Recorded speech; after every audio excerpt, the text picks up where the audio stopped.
I, Steve Beecher, do solemnly swear that I will support the Constitution of the United States and the Constitution of the State of New Jersey,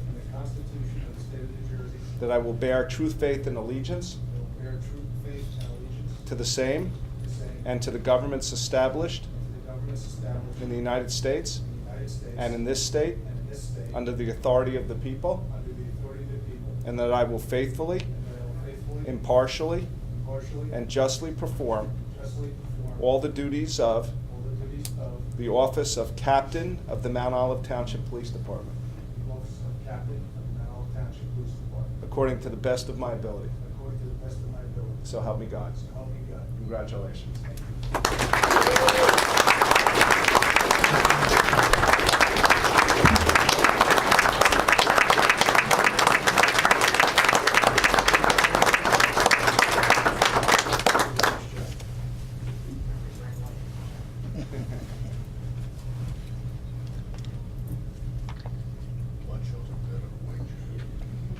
Just Jim and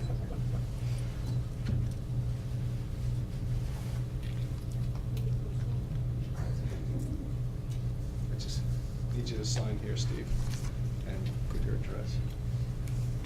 I can tell you that every year I met your parents down at the League of Municipalities and how very proud they were of you, and I'm sure that had they been able to be here today, that it would have been a crowning achievement for them. So hopefully everything will work out for the best. I certainly appreciate the efforts of the chief and Corporal Anthony, who's somewhere on the highway, and Sergeant Corleone for their efforts in trying to have my father Skyped for this ceremony. Thank you. Yeah. Congratulations. Thank you. Jim, you're up.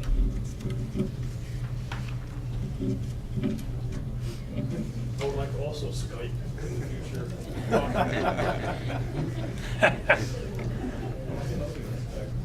The Bible. Left hand on the Bible, raise your right hand.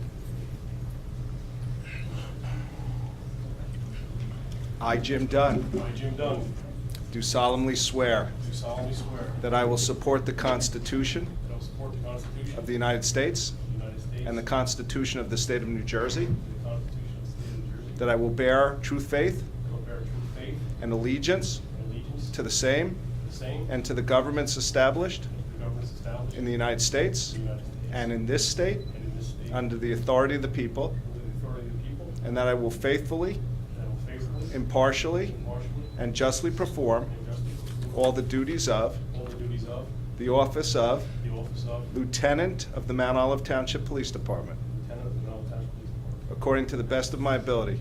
according to the best of my ability. So help me God. So help me God. Congratulations.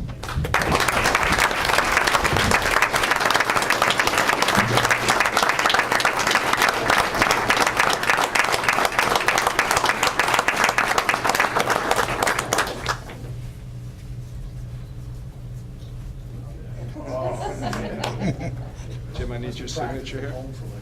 Right here in your address. I can tell you that Jim Dunn was the first police officer that I met in Mount Olive many, many years ago. I think you were working out of the substation at that time.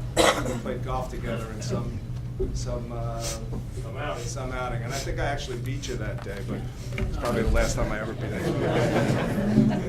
didn't say this before. I'm very happy for you. Congratulations. Thanks, Mayor. Yes. I just wanted, Pat, would you like to come up and say a few words? It's your call. Jim. Why don't you come up? Just need an address on this.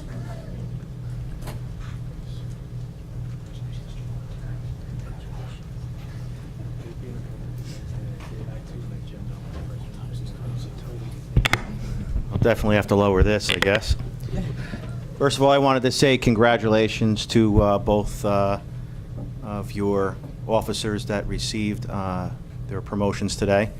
I received a phone call a couple weeks ago from Judy Beecher, and she relayed that obviously Steve was ailing. And a couple weeks later, we got some good news that their son was going to be promoted to captain. And upon that, obviously, you know, with sad news, there's always some sort of good news and pride.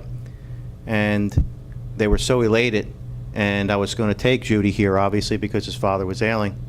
to represent the family, and which that is an honor in itself, because I had the unbelievable career to be able to serve 25 years with Judy and Steve in many aspects.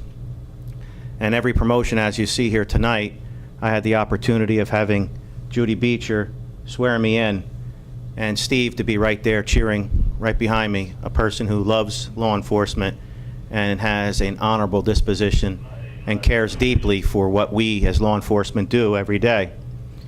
So Steve, I wanted to tell you and share briefly of how proud both your mom and dad were with regards to promotion. So much, in fact, that she wanted to make sure everything that happened this evening was going to be prideful and honor.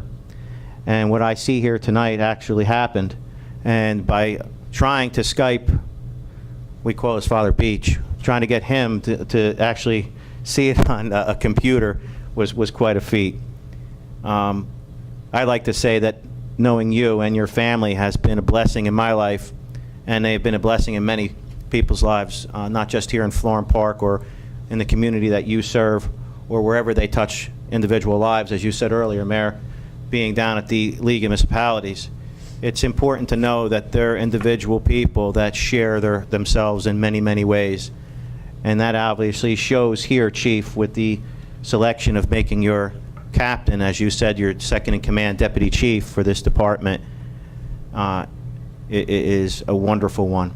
And respectfully, I'd like to say I was honored to be able to come home here and enjoy and see and be a part of your honorable day. And I will probably be on the phone with Judy and Steve on the way back with the major details that they want to know every little thing. So I would like to say in closing that it was a wonderful opportunity to share this with you. But where there is something sad, something good comes out of it. And you proved to your father with honor you served in the career he did very proudly for 29 years.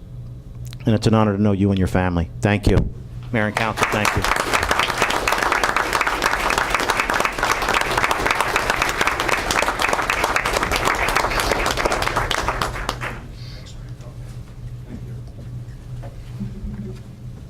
That concludes the exciting part. And at this time, if you guys want to sneak out, that's perfectly understandable. Jim, congratulations. Congratulations. And I'd like to add on to what the mayor had said. I too met Jim when I first moved into town, and under different circumstances, though. Congratulations. Thank you.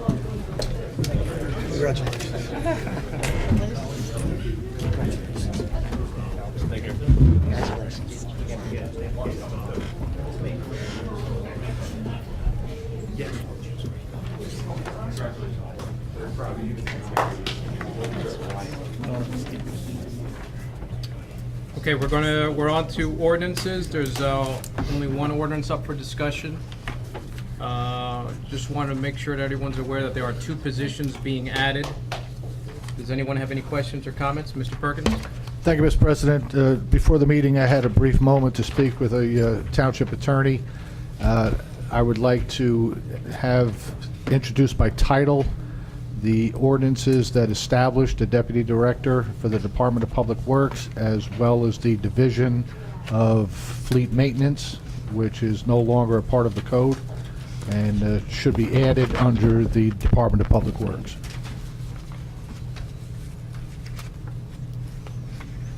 Well, we can do that if you'd like this evening. So we would introduce by title to begin to start the process. So if that be the governing body's pleasure, we can do that during the regular. I think that would definitely be the way to go. We need to have those positions named in the code. They're not there. Absolutely.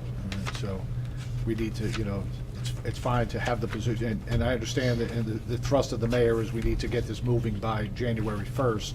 Thereby, the positions, along with the salaries, are placed into the ordinance, but we need to create those positions and have them physically approved in an ordinance and adopted into the code. Is that something that we have to do tonight, that you can do? Yeah, I can read it Okay. by title during the regular portion of the meeting for Okay. new business introduction of ordinances. All right, does anyone else have any other questions or comments? Nope. Okay, we're on to our first old business. Ms. Flaybaugh? Yes, I just want to, and I'm sure Mr. Maney is going to agree with me on this. I have to say, while I was happy that the state came out and fixed the manhole cover issue on the highways, I am so entirely disappointed with the whole process.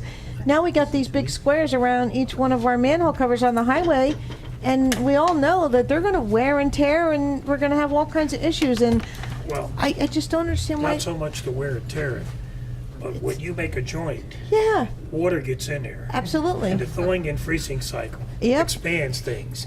And- And I'm sure Yeah. that by next year, It's- they'll be it's gonna be redoing separated. those manholes. Yeah, and I saw where they put the tar in there to seal it, but they're going to have to constantly. So our money is going to be spent having the state's road crews come out and retar those little seams that they had to make because they just didn't do the job right the first time. And I can't believe Well, that they would.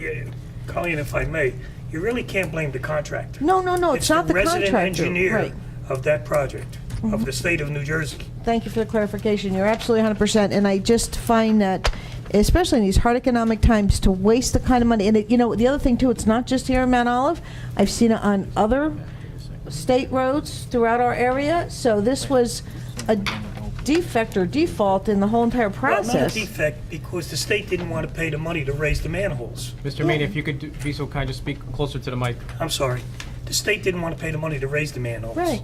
So they said, leave them alone, until we started complaining. Yep. And Sean got a hold of the resident engineer and wanted something done, because every time you hit one of those manholes, especially if you had it was false a teeth, safety, it'd yeah. go flying out of your mouth. Yeah.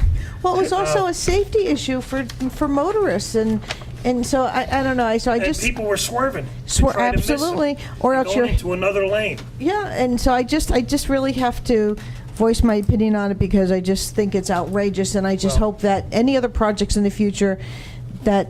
Bob Elms, we all know Bob Elms very well, used to be on the town council. I remember him many years ago at one of the scout meetings. He was a Eagle Scout and presided over a lot of ceremonies.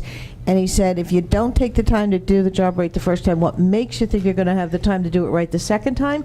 But it also goes one step further. If you don't take the money to do it right the first time, where are you going to get the money to keep doing it over and over and over again for years? So I just find it very offensive, and I wish that people would think more thoroughly on the jobs and see the impact. So Well, our anyway. business administrator did his job. He Absolutely, and I he appreciate got a hold it. of the resident engineer, and And I don't want to sound like I'm ungrateful. I'm glad that we do have it fixed. I just know that this is going to be an issue that we're going to keep calling them and saying, come seal your. I don't disagree with anything you said. Yeah, it's just very difficult. But thankfully, we did get it resolved. Hopefully I'm wrong, and they did a really good job, and it'll be a few years before we have a great big pit there. Mr. Perkins? Thank you, Mr. President. Colleen, that's why I commented on that during the last council meeting. I think you were here about the freezing and the expansion of Yeah. ice and water and how that's going to be an ongoing problem. The unfortunate part also is that all of the manholes were not done. The one just past Allstate. Yep. When you get down, that's not been done, and of course, that's rattling a lot of the front ends. It's a sad commentary for the state of New Jersey, and I've said it before, and I'll say it 1,000 times. It's NJDOT, and really that's an acronym for no job done on time. Nothing happens. We had to place calls. I know Sean was calling. Other people, we complained when they did the milling, and they were down at an extreme depth on the milling. They came back finally and started doing the paving, and then did a really garbage job around all of the sewer manholes. Then they came back and cut those out and tried to raise them back up to grade, and leaving nice square patches that, of course, are going to crack. So, it's an unfortunate circumstance. I can tell you that, Colleen, you've been here as long as I have. When we put in the Bud Lake sanitary sewer system, I hate to throw stones in a glass house, but I don't think any of us here can drive down Sand Shore Road from Route 46 to Netcong Road and not feel your teeth chatter and notice the repair work that we ourselves had to do on some of the manhole covers. So it's not just the state, guys. It happens. Mr. Canning? Yeah, I can check into the maintenance bond. I'm sure there was one that was posted on this project, and find out if that covers this and how long the stay is required and what type of coverage. See if there's something they can rectify and go back to whether it's the resident engineer or the subcontractor. Thank you. Does anyone else have any other old business? Okay, new business. Okay, we're on to our first public portion. Does anyone from the public wish to be heard? Okay, seeing none, we're going to go into executive session. Mr. Perkins, could you move us? Yes, Mr. President, in accordance with Section 7 and 8 of the Open Public Meetings Act, I make a motion that we go into executive session to discuss the Irma litigation and personnel matters. Second. It's been moved and seconded. All in favor? Aye. Anyone opposed? Okay. Minutes will become available at the conclusion of the matter. Okay, we'll be going into the next. The little room.